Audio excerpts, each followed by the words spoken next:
Ang sisid natin mga idol, yan may nakita tayong isang shells ng tawag nila dyan ay ewan ko ano yan. Tapos ito may nakita tayong timbungan, tugang timbungan ka. Napakasarap nito prituhin. At ito may asos na nagpakita, kaso yun lumungoy ng malayo. Ito naman ang laking butiti naman ito mga idol. Ditong isda to, turotot ang tawag sa amin ito mga idol. At dito naman may nakita tayong nakadikit na kulindilaw na isda. Yan o, hawakan pa natin para mapakita natin ng ayos. Yan. At ito ay tawag nyo dito ay hitong dagat or alimusan, yun sumablay nga. At dito may karatungan tayong nakita. Napaka amo ng karatungan na to. Pwede na natin itong hawakan o. Ayan o, napaka amo. Sarap to gataan pag malaki. Mga tag 2 kilo, 3 kilo. Sarap yan. May lapu-lapo, papanain na lang natin yun. Sabon ng lapu-lapo. Sarap pang prito to mga idol. Napakasarap.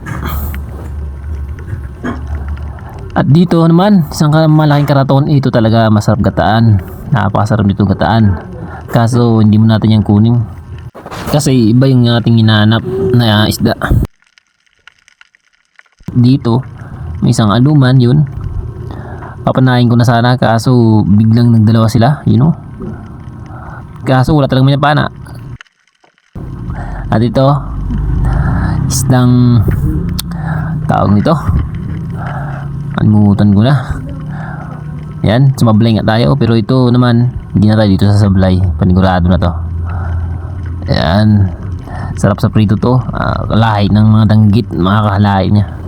At dito may nakita tayong kulay itim, tawag nito ay bayang tawag sa amin ito. Pwede na to prito. Napakasarap niyang prituhin. Dito naman at meron tayong nakitang isang pulang isda. Napakasarap ihawin ito. Karatungan na naman. Ayun, tinuro-turo pa ng isa. Kaso lang hindi pwede ito. Isda lang huli natin na katulad nito. Yan, surahan. Yun o, ang ganda ng lango niya. Ayan. Ang problema, tumakbo. Yun, nabol natin. Bigla siyang bumalik. Yan o, bumalik nga. Sa bulkang surahan ka, pang iyaw na to bukas. Napakasarap to iyawin mga idol.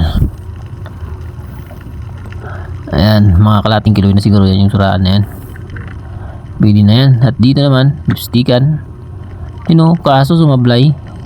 Problema, sayang, pang iyaw na rin sana.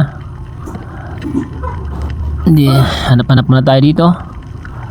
At dito may nakita tayong tawag na dito, manitis ba to? Sablay din. Ito naman isang pula ang pang-ihaw. Napakasarap ito iyawin. Pwede rin ito sigangin. Nagalatab-ladab ang sabaw nito. At dito si amigo may pinanang surahan.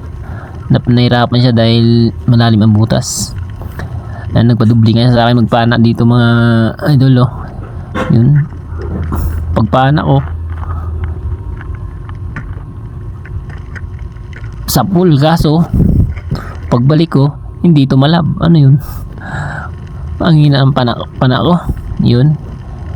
At dito pinilit niya na lang kunin ni amigo. You know, napakalaking surahan nito mga idol. Sobra 1 kilo siguro to. Sarap nito pang ihaw sa almusal. Napakasarap nito. Ayan, napakalaking surahan. At yun, yung kasama ko may huli rin palang lipti oh.